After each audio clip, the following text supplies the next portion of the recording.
10. Otros vi estar siempre golpeándose el pecho, los cuales parecía que se arrancaban el alma del cuerpo con grandes suspiros. Había entre estos algunos que rociaban el suelo con sus lágrimas, y otros que se lamentaban por no tenerlas. Muchos lanzaban alaridos sobre sus almas como se lo hace sobre los muertos, no pudiendo soportar la angustia de su espíritu. Otros rugían en su interior reteniendo el sonido en su corazón, pero algunas veces, no pudiendo contenerse, súbitamente explotaban dando voces. 11. Vi algunos que en la actitud del cuerpo, y en los pensamientos y en las obras, parecían estar como fuera de sí, y como hechos de mármol por la grandeza de su dolor, envueltos en tinieblas y casi insensibles para con todas las cosas de esta vida. Habían sumido sus almas en el abismo de la humildad, y secado las lágrimas de sus ojos con el fuego de la tristeza. 12.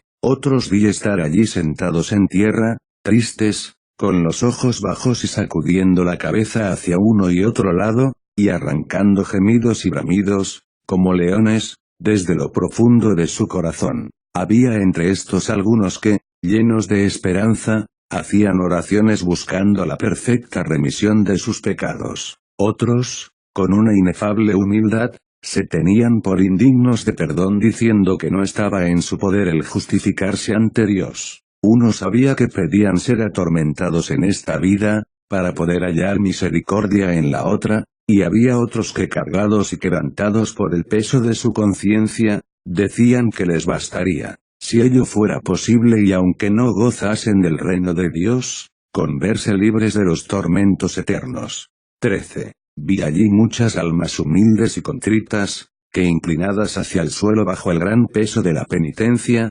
hablaban y decían tales palabras a Dios que con ellas podían haber movido a compasión aún a las mismas piedras. Con los ojos puestos en tierra, decían, sabemos muy bien, sabemos que de todos los tormentos y de todas las penas somos merecedoras con justa razón, porque aún reuniendo el mundo entero para que rogase por nosotros, no seríamos suficientes para satisfacer con esos ruegos la multitud de nuestras deudas. Por lo tanto solo esto pedimos, solo por esto oramos, solo esto, con toda la atención de nuestras almas te rogamos, oh Señor, no nos castigues con tu ira ni nos atormentes conforme a las justas leyes de tu juicio, sino más blanda y misericordiosamente, porque nos contentaríamos con quedar libres de aquella terrible y espantosa amenaza tuya, y de aquellos tormentos ocultos y nunca vistos ni oídos, porque no osamos pedirte que seamos del todo libres de trabajos y de penas. Pues con qué rostro,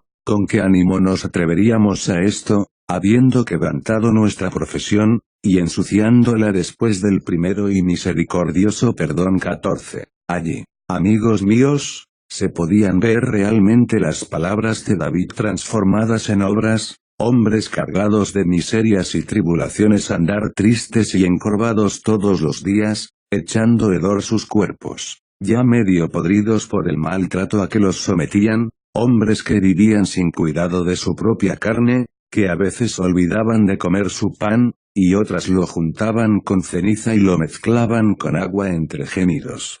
Los huesos se les habían pegado a la piel, y se habían secado como el heno. No se oían entre ellos otras palabras sino estas, ay, ay, miserable de mí. 3. Miserable de mí, Señor, y justamente, perdona, Señor, perdona, Señor. Y otros decían, apiádate, Señor, apiádate. 15. Muchos podían verse allí que tenían la lengua fuera de la boca, a la manera de los perros sedientos. Algunos se atormentaban quemándose bajo los rayos del sol, y otros, por el contrario, se afligían bajo un intenso frío. Algunos bebían apenas el agua suficiente como para no secarse de sed, solo con esto se contentaban, sin beber lo que realmente necesitaban. Otros, del mismo modo, solo comían un trocito de pan y arrojaban el resto, diciendo que no eran merecedores de comer el alimento de los hombres por haberse comportado como bestias. 16.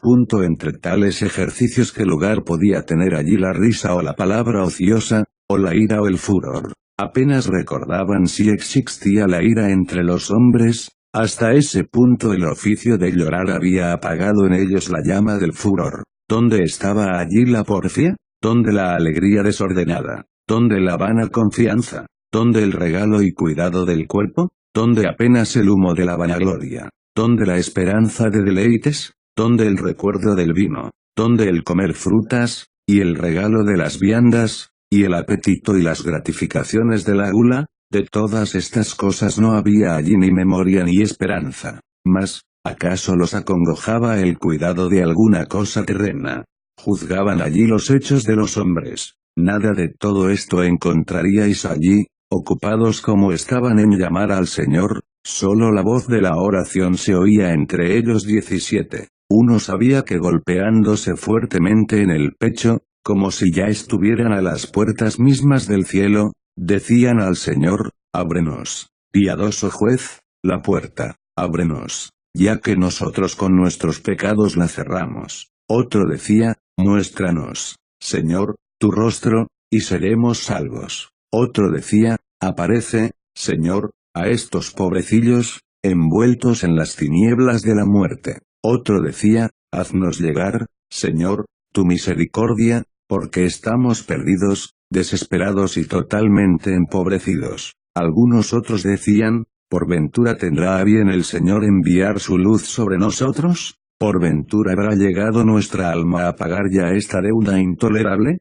¿Por ventura volverá el Señor a tener contentamiento de nosotros? ¿Le oiremos alguna vez decir a los que están presos: salid libres, y a los que están sumergidos en un infierno de tinieblas, recibid luz? 18. Tenían la muerte siempre ante los ojos, y los unos a los otros preguntaban y decían: ¿qué os parece que será, hermano? ¿Qué fin será el nuestro? ¿Cuál será la sentencia? ¿Habrá podido por ventura nuestra oración llegar a presencia del Señor, o ha sido justamente desechada y confundida? Y si llegó a él, ¿cuánto pudo? ¿Cuánto le aplacó? ¿Cuál fue su provecho? ¿Cuánto obró? Porque habiendo salido de cuerpos y de labios tan sucios, poca fuerza había ella de tener. ¿Estarán por ventura nuestros ángeles de la guarda acercándose a nosotros, o estarán muy lejos todavía? Pues si ellos no se nos acercan, inútil y sin fruto será nuestro trabajo, porque si los ángeles que tienen cargo de nosotros no lo toman y no la ofrecen, nuestra oración no tendrá ni virtud de confianza ni alas de pureza con que llegar a Dios. 19. Algunas veces se preguntaban unos a otros: ¿por ventura, hermanos, lograremos algo? ¿Alcanzaremos por ventura lo que pedimos? ¿Nos recibirá por ventura el Señor, y nos acogerá en su seno como antes? A esto respondían los otros: ¿quién sabe, hermanos? Como dijeron los ninivitas, si el Señor revocará su sentencia dejándonos libres de este castigo. Conferjón 3, 9. No dejemos nosotros de hacer nuestra parte. Si Él nos abriera la puerta, bien está, y si no lo hiciere, bendito sea Él, que justamente la cerró. Perseveremos nosotros llamando hasta el fin de nuestras vidas, para que, vencido Él por nuestra perseverancia, nos abra la puerta de su misericordia, porque el Señor es benigno y misericordioso. Y con palabras como las siguientes, y otras semejantes, se despertaban y mutuamente se incitaban al trabajo: corramos, hermanos, corramos, porque es necesario correr, y correr mucho, pues hemos caído de aquel estado tan alto de la comunidad. Corramos, hermanos, y no perdonemos a esta sucia carne, sino crucifiquémosla, porque ella nos crucificó primero. Esto es lo que aquellos bienaventurados decían y hacían. 20. Tenían ellos las rodillas rígidas por la gran cantidad de metanías, los ojos cansados y hundidos en sus cuencas, las cejas ya sin pelos. Tenían las mejillas enrojecidas y quemadas por el ardor de las lágrimas hirvientes que corrían por ellas. Sus caras estaban sumidas y amarillas como las de los muertos, sus pechos estaban lastimados por los golpes que se daban, a muchos les salía la saliva de la boca mezclada con sangre. ¿Dónde estaba allí la placidez del lecho y dónde los buenos vestidos? Todo estaba allí sucio y roto, y cubierto de piojos y pobreza. ¿Qué comparación hay entre todo este sufrimiento y el de los poseídos por los demonios, o el de aquellos que lloran sobre sus muertos, o el de aquel que vive en el exilio, o aún el de aquellos que son castigados por sus crímenes? Todos estos tormentos que los hombres padecen contra su voluntad son, en verdad, muy pequeños, comparados con las penas que voluntariamente padecían estos santos. Y os pido, hermanos, que no tengáis por fábula todo esto que decimos. 21. Rogaban estos santos varones algunas veces a aquel gran juez, el pastor del monasterio, que era un ángel entre los hombres, que les mandase echar cadenas al cuello y a las manos, y que los metiese de pies en un cepo, y que no los sacase de allí si no era para llevarlos a la sepultura. 22-23. Mas cuando la muerte llegaba, era cosa terrible y lastimera ver lo que allí pasaba, porque cuando alguno estaba ya por expirar, mientras aún tenía el juicio entero, se ponían los otros llorando a su alrededor, y con triste aspecto y más tristes palabras, meneando la cabeza preguntaban al que partía: ¿y bien, hermano de condenación, qué será de ti?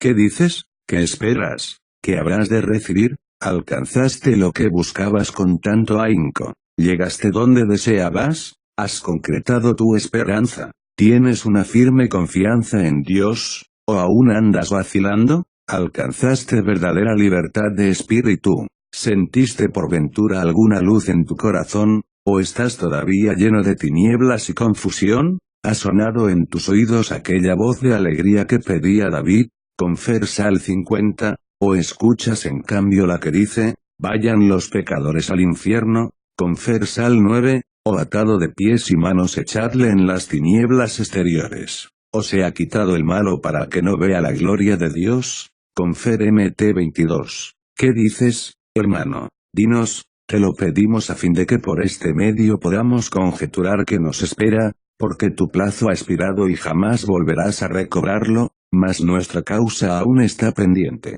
A esto respondían unos diciendo, bendito sea el Señor, que no permitió que cayésemos entre los dientes de nuestros enemigos, confer Sal 123. Otros decían gimiendo, ¿podrá mi alma atravesar el agua infranqueable y el encuentro con los espíritus del aire? Confer Sal 123. Lo cual decían ellos considerando lo incierto, lo terrible y lo temible del juicio divino. Otros, más tristemente, respondían, ay del alma aquella que no guardó inviolablemente sus votos, porque en esta hora conocerá lo que le está aparejado. 24. Al ver y oír todas estas cosas, poco faltó para que cayese yo en una gran desesperación al poner los ojos en mi comodidad y en mi negligencia y compararlas con la aflicción de aquellos santos.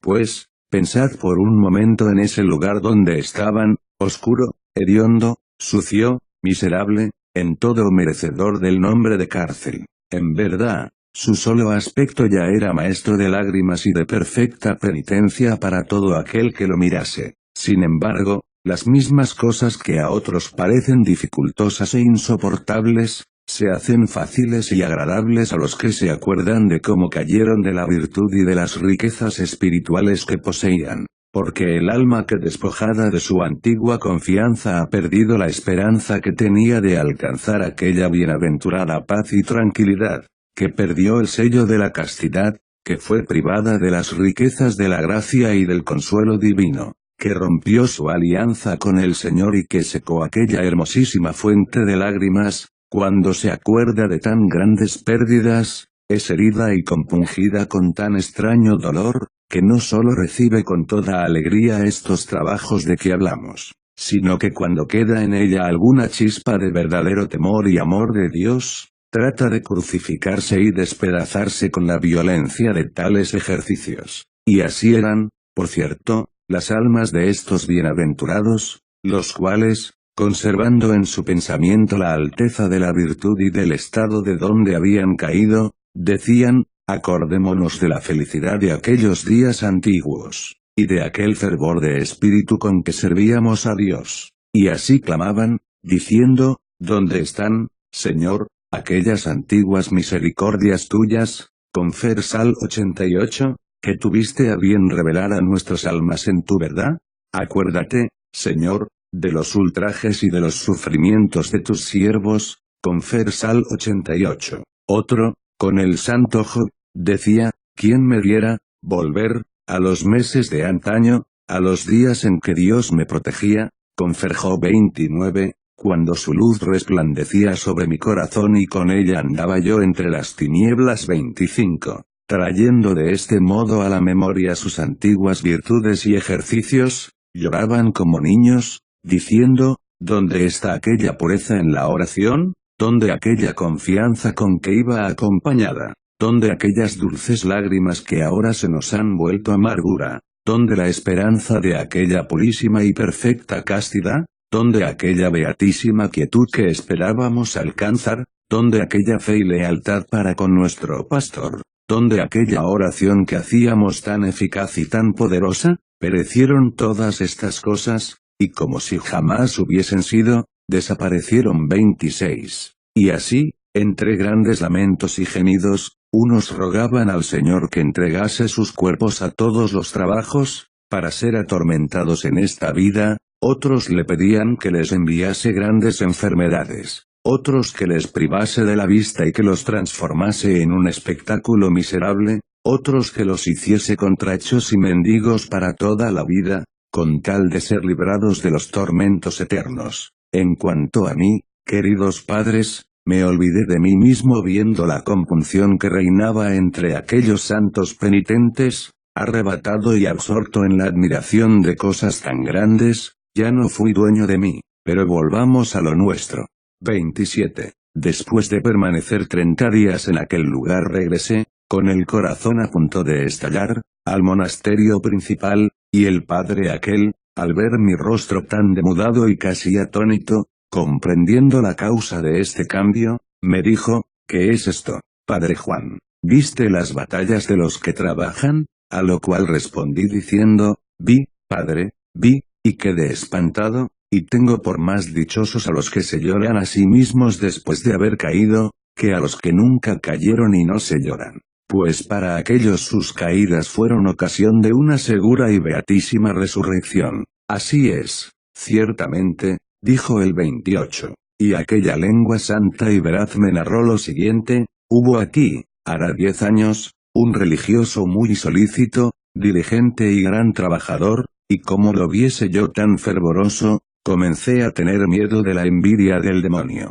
y a temer que tropezase en alguna piedra como suele suceder con los que caminan tan aprisa. Finalmente ocurrió como yo lo temía, y he aquí que él viene a mí, y me desnuda su herida, y busca el emplasto, y pide el cauterio lleno de angustia. Y viendo que el médico no deseaba tratarlo con demasiado rigor porque la culpa era digna de misericordia, se arrojó al suelo y se abrazó a sus pies, y regándolos con abundantes lágrimas pidió que lo condenase a aquella cárcel, diciendo que era imposible dejar de ir a ella. ¿Para qué más palabras? Por fin logró con su fuerza que la clemencia del médico se convirtiese en dureza, cosa desacostumbrada y muy admirable en los enfermos. Marcha, pues, a aquel lugar, y se suma al número de los que lloran, y se hace partícipe de su tristeza, y herido gravemente en el corazón con el cuchillo del dolor, el cual había afilado el amor de Dios, tan grande es su pena por haberle ofendido, que a los 8 días de haber ingresado allí, entregó el espíritu al Señor. Como merecedor de toda honra lo hice yo traer a este monasterio y lo sepulté en el cementerio de los padres. Y no faltó uno a quien el Señor señaló que cuando aún no se había levantado el de abrazar mis viles y sucios pies, ya el misericordioso Señor lo había perdonado, lo cual no es para maravillarse, pues habiendo tomado él en su corazón la misma fe, la misma esperanza y la misma caridad de aquella pecadora pública, con las mismas lágrimas regó mis viles pies, y del mismo modo alcanzó el perdón. Ya me ha sucedido otras veces ver en esta tierra algunas almas que, sucias, servían a los amores del mundo casi hasta perder el seso, las cuales trasladaron todo su amor a Dios, y abrazándolo con insaciable caridad, obtuvieron el perdón por sus pecados como aquella a quien fue dicho, sus muchos pecados le son perdonados, porque mucho amó. Confer LC 7 y 47, 29. Bien sé, oh admirables padres, que las cosas que se han dicho más arriba les resultarán increíbles a unos, difíciles de admitir a otros, y serán para algunos otros motivo de desesperación. Mas, para el hombre valiente, estos ejemplos serán un estímulo y una flecha de fuego que aumentará el fervor encendido en su corazón.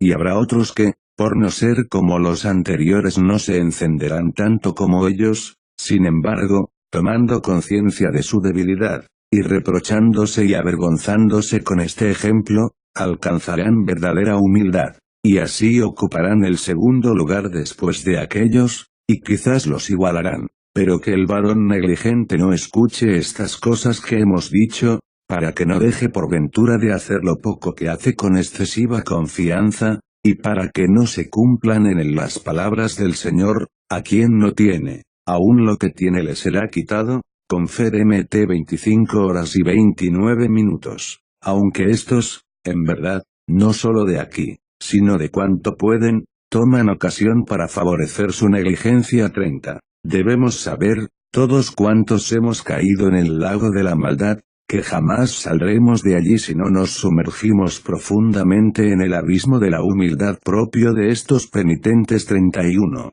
Y es de hacer notar que una es la humildad triste de los que lloran, otra el remordimiento de conciencia de los que viven en el pecado, y otra la que opera Dios en el alma de los hombres perfectos, la cual es una rica y alegre humildad. No intentaremos explicar con palabras esta tercera forma de humildad, porque es una empresa imposible, pero de la segunda clase de humildad suele ser indicio la perfecta paciencia frente a las injurias. En cuanto a los primeros, las lágrimas suelen dar ocasión a que la presunción nos tiranice. No hemos de maravillarnos por esto, ya que los hábitos inveterados siempre tratan de tentarnos. 32. De las caídas de los hombres y de los juicios de Dios nadie podrá dar entera razón, porque esta materia excede todas las facultades de nuestro entendimiento. Algunas caídas, en efecto, tienen por causa nuestra negligencia, otras obedecen a un desamparo de Dios,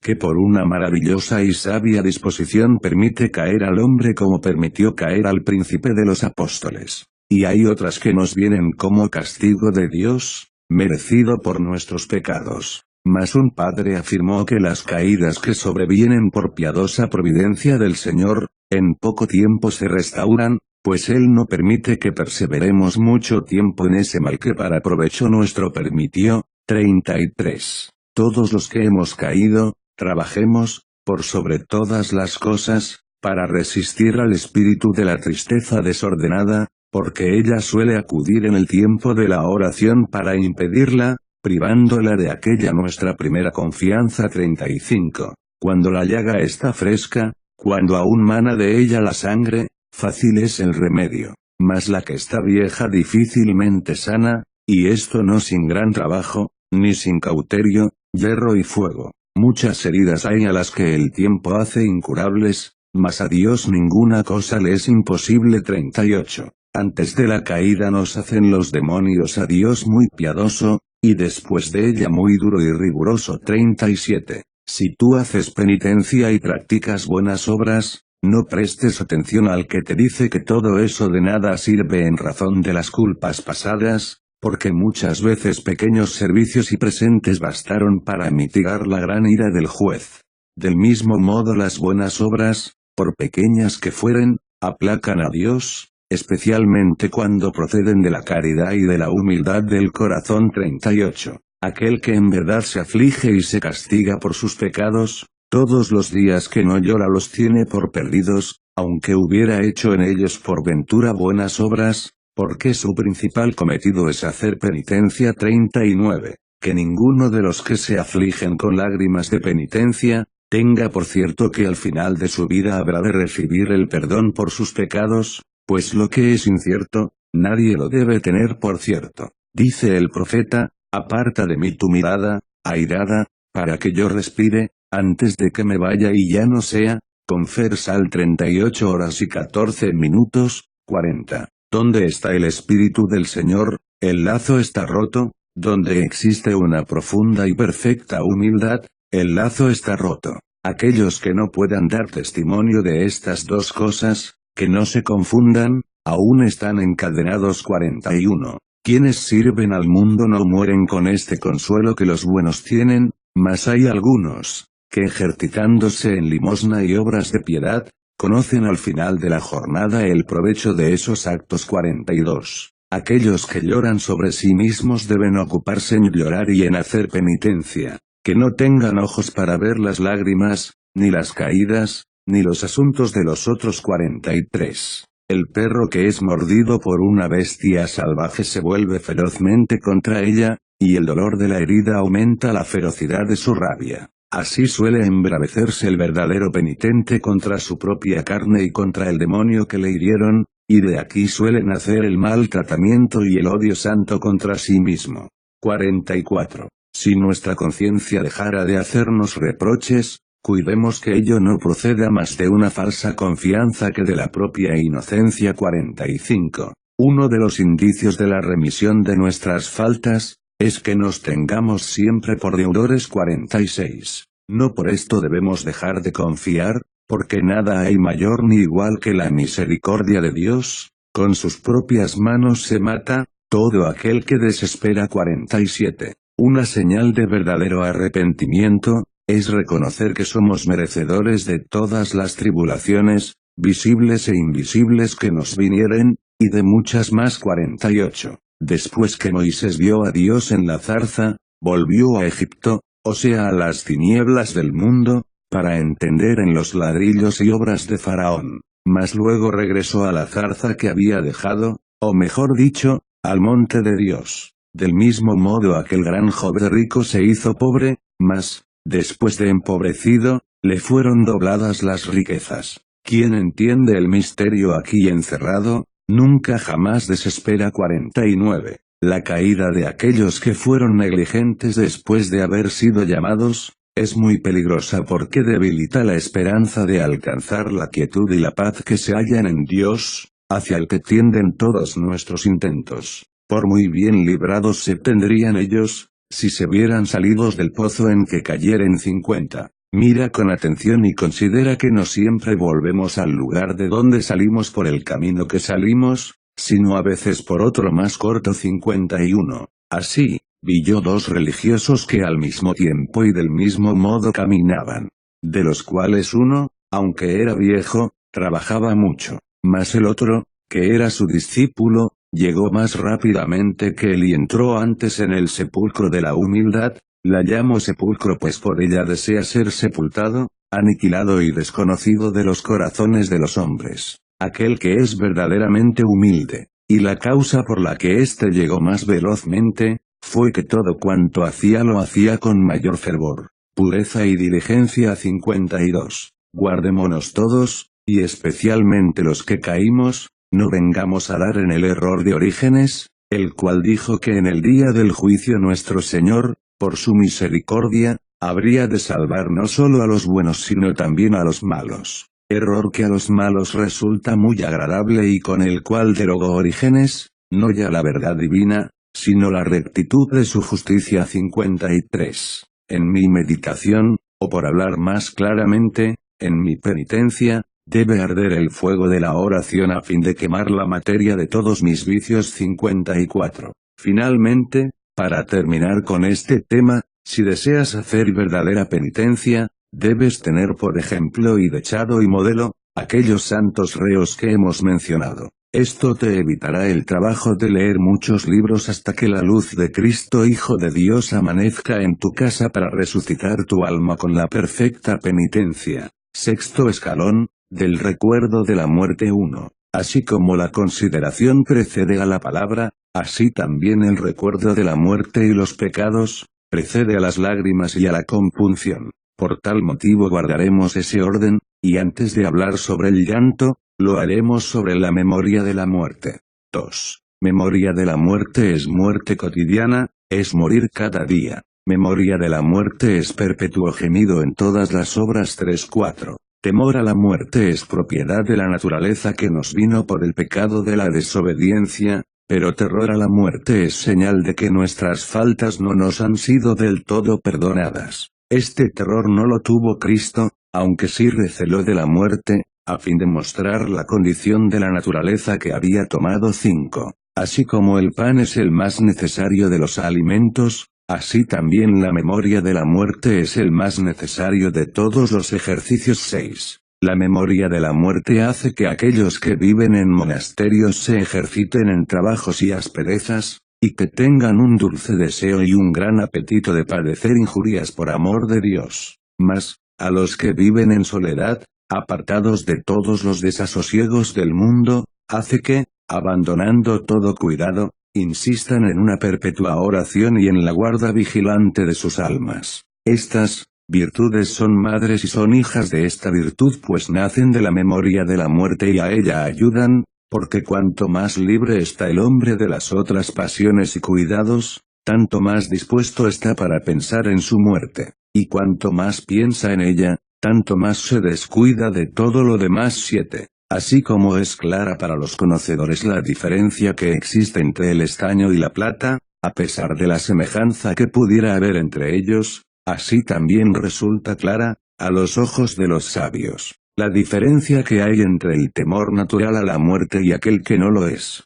O sea, entre el que procede de la naturaleza y el que tiene por origen los pecados. 8. Grandes señales para conocer cuándo ha sido provechosa la memoria de la muerte, son la negación de la propia voluntad y el desapego por las cosas visibles. 9. Muy loable es aquel que todos los días espera la muerte, mas es santo el que en todas las horas la desea. 10. Sin embargo, no todo deseo de la muerte es digno de alabanza, porque hay algunos que, vencidos por el hábito, pecan continuamente, y por eso, para no pecar más, desean la muerte con humildad. Otros hay que no quieren hacer penitencia, y por esto llaman a la muerte con desesperación. Y hay otros aún que, movidos por espíritu de caridad, desean salir de este cuerpo para verse con Cristo. 11. Algunos se preguntan por qué, siendo el recuerdo de la muerte algo tan provechoso, no quiso el Señor que supiésemos la hora cierta en que ella habrá de llegarnos.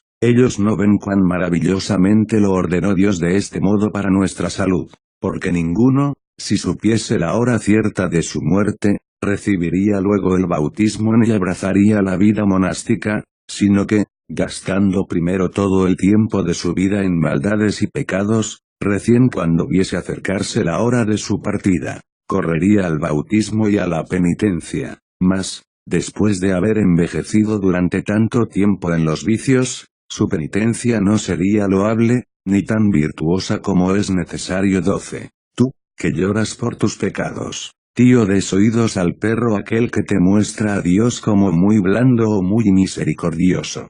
Porque esto lo hace para robarte esa compunción que tienes, y ese temor que borra todo otro temor. Solamente debes encarecer y prometerte la misericordia de Dios cuando te vieres tentado por la desesperación. 13. Aquel que por una parte trabaja por llevar dentro de sí la memoria de la muerte y del juicio divino, y que por otra se entrega a los cuidados del mundo, es semejante al nadador que pretende dar palmadas con ambas manos. 14. La memoria de la muerte, cuando es poderosa y eficaz, quita el apetito de los manjares, y cuando ellos son quitados con humildad, también se quitan o debilitan las pasiones. 15. La falta de contrición y de dolor ciega los corazones, la abundancia de manjares seca la fuente de las lágrimas, la sed y las vigilias quiebran la piedra de nuestro corazón, y cuando ella se quiebra, brotan entonces las aguas vivas. Duras parecen estas cosas a los amigos de la gula, e increíbles a los negligentes, mas el hombre ejercitado los probará alegremente, y después de haberlas probado se alegrará con ellas. Pero el que no las probara quedará triste, y padecerá trabajos y dificultades en estos ejercicios, hasta que la costumbre de trabajar le haga dulces los trabajos. 16. Así como los padres determinan que la perfecta caridad hace al hombre perseverante en el bien, y lo libra del pecado por la gran virtud que tiene, así yo también determino que el perfecto sentimiento de la muerte libera estando lejos de ellos. Nos compungimos y enternecemos. 23. Aquel que está muerto a todas las cosas, ese en verdad tuvo memoria de la muerte. Mas aquel que está demasiado aficionado a las criaturas, se amarra a sí mismo con su afición. 24. No quieras descubrir a todos el amor que les tienes, Ruega en cambio a Dios para que Él secretamente se lo muestre, de otro modo habrá de faltarte tiempo para atender tu relación con ellos y a la vez llorar por tus pecados. 25. No te engañes, obrero irreflexivo, pensando que puedes reparar la pérdida de un tiempo con otro, porque no basta el día de hoy para descargar perfectamente las deudas de hoy. 26. Es imposible, dijo un sabio, vivir un día bien vivido si no se piensa que es el postrero. Y lo que es verdaderamente admirable, aún los gentiles sintieron que la suma de toda la filosofía era la meditación sobre la muerte. Séptimo escalón, de la aflicción purificadora. 1. La aflicción según Dios es tristeza del alma, disposición de un corazón penetrado por el dolor que busca con grandísimo ardor aquello que desea, lo cual, hasta no haberlo alcanzado, persigue laboriosamente, con solicitud y gimiendo dolorida. 2. O también, la aflicción es un aguijón de oro hincado en nuestro corazón por la santa tristeza, el cual despoja al alma de toda pasión y de toda afición a que pudiera atarse. 3. La compunción es un perpetuo tormento de la conciencia, la cual, mediante el humilde conocimiento de sí mismo, refresca el ardor y el fuego del corazón. 4. Compunción es olvido de sí mismo, ya que por ella hubo alguno que olvidó comer su pan. Confer-Sal 101, 5. La penitencia es la alegre y voluntaria renunciación a toda consolación corporal. 6. La continencia y el silencio son virtudes propias de aquellos que sacan provecho de esta bienaventurada aflicción, y el no airarse y olvidarse de las injurias es propio de los que ya han avanzado en ella. Mas de los perfectos y de los consumados en la aflicción, es la profunda humildad del alma, el deseo de ser injuriados, el hambre voluntaria de ofensas y trabajos, el no condenar a los que pecan y tener para con ellos una compasión que trasciende lo humano. Los primeros son dignos de ser aceptados, los segundos son dignos de ser alabados, mas aquellos que tienen hambre de aflicciones y sed de ignominias son bienaventurados, porque ellos serán hartos de aquel manjar que jamás harta. 7. Si tú alcanzaste la virtud de la aflicción, procura guardarla con todas tus fuerzas, porque si ella no estuviera fuertemente arraigada en el alma puede alejarse y desaparecer, y especialmente la hacen huir los desasosiegos, los deleites y los cuidados de las cosas de este mundo, el mucho hablar, y los chismes sobre todo, la deshacen como el fuego a la cera. 8. Puro atrevimiento parece lo que diré a continuación, pero no deja, sin embargo, de tener algo de verdad. Más eficaz es algunas veces la aflicción que el propio bautismo, porque éste nos purifica de los pecados pasados, pero ella nos preserva de los venideros dando virtud y espíritu para evitarlos. Y la gracia de aquel la perdemos después que en la niñez lo recibimos, mas con esta nos renovamos en su pureza primera. Y si Dios, en su amor por los hombres no les hubiese dado las lágrimas, muy pocos serían los que se salvaran. 9. La tristeza y los gemidos llaman a Dios, y las lágrimas de temor interceden en favor nuestro. Mas aquellas lágrimas que proceden del amor, esas nos dicen que nuestras oraciones fueron escuchadas y recibidas por el Señor. 10. Y así como nada está más de acuerdo con la aflicción que la humildad, así nada hay más opuesto a ella que la risa desvergonzada y mundanal. 11. Trabaja, pues, con todo empeño, por conservar esta bienaventurada y alegre tristeza de la santa compunción, y nunca dejes de trabajar en ella hasta que purificado ya del amor por las cosas terrenas, ella te eleve y te presente a Cristo. 12. No dejes de considerar e imprimir fuertemente en lo íntimo de tu corazón aquel abismo del fuego eterno, aquellos crueles ministros, aquel severo y espantoso juez que a ningún malvado habrá de perdonar, y aquel infinito caos y aquella oscuridad del fuego infernal, y aquellas terribles cuevas y mazmorras profundas, y aquellos espantosos despeñaderos y abismos, y las horribles imágenes y figuras de los que están allí. Así, si hubieran quedado en nuestras almas algunos incentivos hacia la lujuria, ahogados por este temor, darán lugar a la pura y perpetua castidad que por la gracia del llanto resplandecerá más que la misma luz. 13. Persevera temblando en la oración, no de otra manera sino como el reo ante el juez, para que así, con el hábito tanto interior como exterior mitigues la ira del Señor, pues Él no desprecia al alma que, cual viuda, con fe LC 18, 5, está delante suyo oprimida por el llanto, importunando a aquel que no puede ser importunado. 14. Si alguno hubiera alcanzado las lágrimas interiores del alma, cualquier lugar le será propicio y oportuno para llorar, mas el que tiene lágrimas exteriores, debe buscar lugares y modos convenientes para este ejercicio. 15. Porque así como el tesoro oculto está más seguro que el que está en la plaza, así también lo está el tesoro de las gracias espirituales. 16. No seas semejante, tú que lloras, a los que entierran a sus muertos, los cuales hoy lloran, y mañana comen y beben sobre ellos. Procura ser en cambio como esos prisioneros en las minas, que son castigados y azotados a toda hora por sus guardianes. 17. Aquel que llora ahora, y luego se desmanda en risas y deleites, es semejante al que pretende espantar a un perro el de la voluptuosidad no con piedras sino con pan. Así, aunque aparentemente lo persiga, en verdad lo retiene consigo. 18. Procura andar siempre recogido, absorbido por tu corazón, pero hazlo con modestia, para que esto no parezca ostentación de santidad, y trabaja siempre por estar atento y cuidadoso sobre la nul guarda de tu corazón, porque no temen menos los demonios a la tristeza verdadera que al perro los ladrones. 19. No pensemos, hermanos, que fuimos invitados a fiestas y a bodas, sino a que lloremos sobre nosotros mismos. 20. Algunos, cuando lloran, se esfuerzan durante ese tiempo bienaventurado por no pensar en nada. Ellos no comprenden que las lágrimas, si no están acompañadas por la reflexión, son impropias de seres racionales. Las lágrimas son hijas de la reflexión, y tienen por padre al intelecto racional.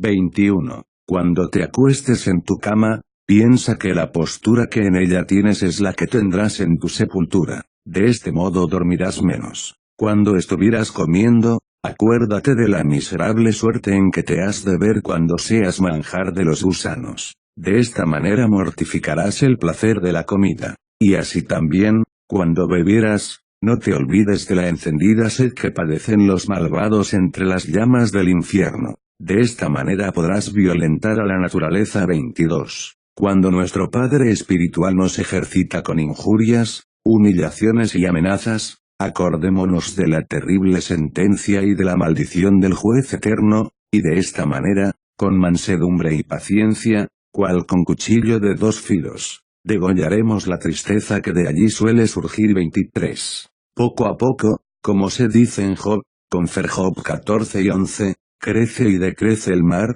así también, con paciencia y perseverancia, poco a poco se adquieren y se perfeccionan todas estas cosas en nosotros. 24. Que el recuerdo del fuego eterno se acueste todas las noches contigo, y que contigo también despierte. De este modo no tendrá señorío sobre ti la pereza en el momento de entonar los salmos. 25. Procura, finalmente, que hasta los mismos hábitos que usaste inciten a la aflicción, y si no lloras, llora porque no lloras, y si lloras, reconoce que es justo que lo hagas, pues por tus pecados has caído, de un tan alto estado de quietud, a un estado tan bajo y miserable. 26. En el caso de las lágrimas, como en todo lo demás, nuestro justo y buen juez tiene en cuenta las condiciones de cada naturaleza. Yo he visto, en efecto, unas pocas lágrimas derramarse con trabajo, cual si fuera sangre, y vi otras veces correr fuentes de ellas sin trabajo, y estimé en más la grandeza del dolor de los que lloraban que la abundancia de sus lágrimas, y así pienso que lo estimo Dios. 27. No conviene a los que lloran, en cuanto tales, ocuparse en sutiles y profundas cuestiones de teología las cuales pertenecen a otro oficio y a un estado más alto porque la especulación suele impedir el llanto. El teólogo es comparado al que está sentado magistralmente sobre el trono de la cátedra, empleándose en altas y grandes materias, mas el que llora es comparado al que está en el muladar sentado sobre un cilicio, haciendo penitencia por sus pecados. Y por causa nul de esta desproporción, pienso que aquel gran David, que sin duda fue un doctor sapientísimo, respondió a los que le pedían cantares, diciendo, ¿cómo cantaremos los cantares del Señor en tierra ajena? Confer Sal 136, 4, como si dijera, cuando estamos atentos a la consideración de nuestros vicios y miserias, no estamos para cantar el cántico de las divinas alabanzas 28. Algunas veces las criaturas se mueven por sí mismas, y otras veces reciben el movimiento de otras, y así como ocurre en la naturaleza, sucede también en la compunción. Por tal motivo, cuando nos acaece que sin procurarlo ni trabajar por esto nos viene un gran llanto y una gran compunción, aceptémoslo de buena gana y aprovechémonos de ello. Pues el Señor entró por nuestras puertas sin ser llamado y nos ofreció misericordioso esta esponja de la divina tristeza, este refrigerio de lágrimas piadosas con la cual se borra la escritura de nuestros pecados. Esfuérzate por conservar esta gracia como a la luz de tus ojos, hasta que se aleje por sus propias ganas, porque mucho mejor es la virtud de esta compunción que la que nosotros podemos obtener por nuestro estudio y trabajo. 29. No alcanzó la gracia del llanto el que llora cuando quiere, sino aquel que llora las cosas que quiere, ni aún tampoco este, sino el que llora como Dios quiere. 30. Algunas veces se mezclan las engañosas lágrimas de la vanagloria con las lágrimas que son de Dios, lo cual reconoceremos, prudente y virtuosamente, cuando viéramos que al mismo tiempo que lloramos, tenemos propósitos malos en el corazón. 31. La verdadera compunción es un dolor del alma que carece de toda soberbia, y que no admite ninguna distracción, pensando todo el tiempo en la propia disolución, y esperando como al agua fresca la consolación de Dios que suele visitar a los monjes humildes. 32. Los que trabajaron con todas sus fuerzas por alcanzar este piadoso llanto, suelen comúnmente aborrecer su vida como materia perpetua de dolores y trabajos, y así también aborrecen su propio cuerpo como a verdadero enemigo. 33. Cuando, en aquellos que aparentemente lloran según Dios, vieras obras o palabras de ira, o de soberbia, ten por cierto que las tales lágrimas no nacen de esta saludable compunción. Porque ¿qué hay de común entre la luz y las tinieblas? Confer 2 Cor 6 y 14, 34. Pues la falsa compunción engendra el orgullo, y la verdadera, el consuelo. 35. Así como el fuego enciende y consume las pajas, así las lágrimas castas consumen todas las suciedades visibles e invisibles de nuestras almas. 36. La mayoría de los padres afirman que es muy oscura y dificultosísima de averiguar la razón y valor de las lágrimas, sobre todo en los que comienzan. Las lágrimas, en efecto, nacen de causas múltiples y diversas. Ellas pueden venir, por ejemplo, de la naturaleza, de Dios, de una tribulación nefasta o loable, de la vanagloria, de la fornicación, del amor, de la memoria de la muerte y de muchas otras causas. 37. Habiendo examinado a la luz del temor de Dios todas estas lágrimas, procuremos alcanzar, por nuestra parte, esas lágrimas puras y sinceras que engendran en nosotros la memoria de la muerte y el pensamiento de nuestra disolución, que son limpias y libres de toda sospecha, porque no hay en ellas olor a secreta soberbia, sino más bien mortificación de ella y progreso en el amor de Dios, y aborrecimiento del pecado, y una hermosísima y feliz quietud libre de todo estruendo y perturbación. 38. No es cosa nueva ni maravillosa que algunas veces los que lloran comiencen en buenas lágrimas y acaben en malas, mas comenzar en lágrimas malas o naturales, y acabar en buenas, es algo singular y digno de alabanza. Esto es algo que comprenden muy bien aquellos que son más inclinados a la vanagloria, porque ellos saben, por propia experiencia, cuán trabajoso es enderezar hacia la gloria de Dios lo que el amor natural de la honra tan poderosamente llama y busca para sí. 39. No quieras, en los principios, fiarte de la abundancia de tus lágrimas, así como no se debe fiar nadie del vino recién salido del lagar. 40. Nadie hay que no reconozca como muy provechosas todas las lágrimas que derramamos según Dios, mas cuál y cuánto será ese provecho, no lo sabremos hasta la hora de la muerte. 41. El que continuamente llorando progresa en el camino de Dios, cada día tiene fiestas espirituales y banquetes, mas el que anda continuamente en fiestas y banquetes corporales, después lo pagará con perpetuo llanto. 42. Así como los reos no tienen alegría en la cárcel, así tampoco los monjes tienen verdadera solemnidad en esta vida. Quizás por esta causa aquel santo amador del llanto decía suspirando, saca, Señor, mi alma de la cárcel, confer Sal 141, 8, para que se alegre ya en tu inefable luz. 43. Procura estar en tu corazón como un alto rey, que sentado en el trono de la humildad ordena a la risa, márchate, y ella se va, y al dulce llanto, ven, y él viene, y al cuerpo, nuestro servidor y tirano, haz esto o aquello, y él lo hace. 44. Si alguno trabaja por vestirse con este bienaventurado y gracioso llanto, como de ropa de fiesta, este sabrá muy bien de la risa espiritual y de la alegría del alma. 45.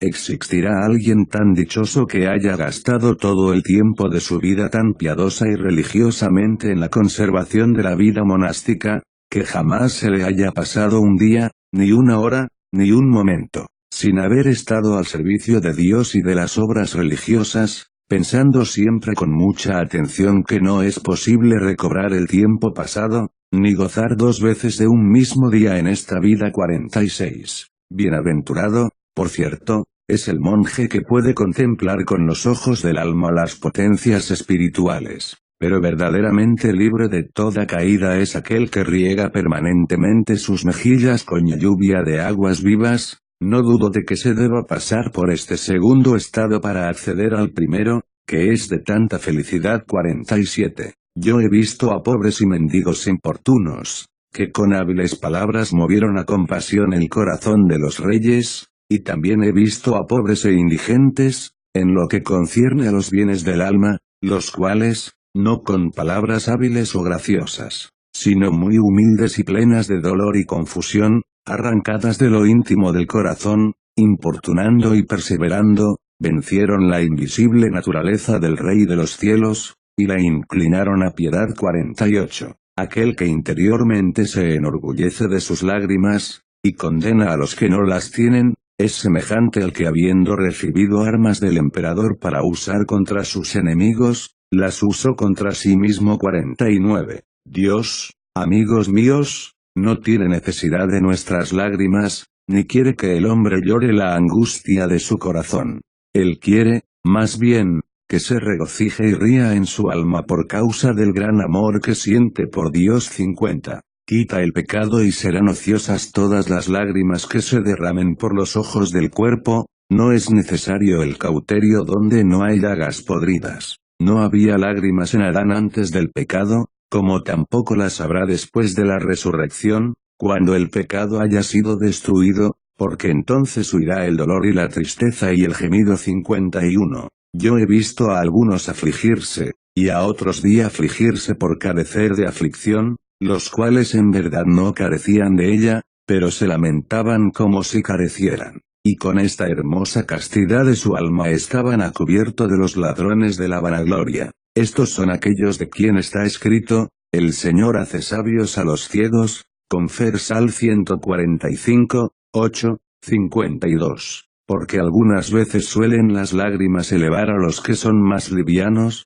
por divina compensación les son quitadas, para que viéndose privados de ellas las busquen con mayor diligencia, y se consideren miserables, y se aflijan con gemidos, dolor y confusión del alma. Todas estas cosas suplen seguramente la falta de lágrimas, aunque ellos, por su progreso, no lo entiendan. 53. Si observamos atentamente, veremos que los demonios se burlan de nosotros de la siguiente forma: cuando estamos hartos, nos resuelven en lágrimas, y cuando estamos en ayunas nos secan las fuentes de los ojos, para que engañados con esto nos entreguemos a los deleites de la gula madre de todos los vicios, viendo que cuando estamos hartos somos en apariencia más devotos. Es conveniente no obedecerlos, sino, más bien, resistir con todas nuestras fuerzas. 54. Al considerar la naturaleza de esta sagrada compunción,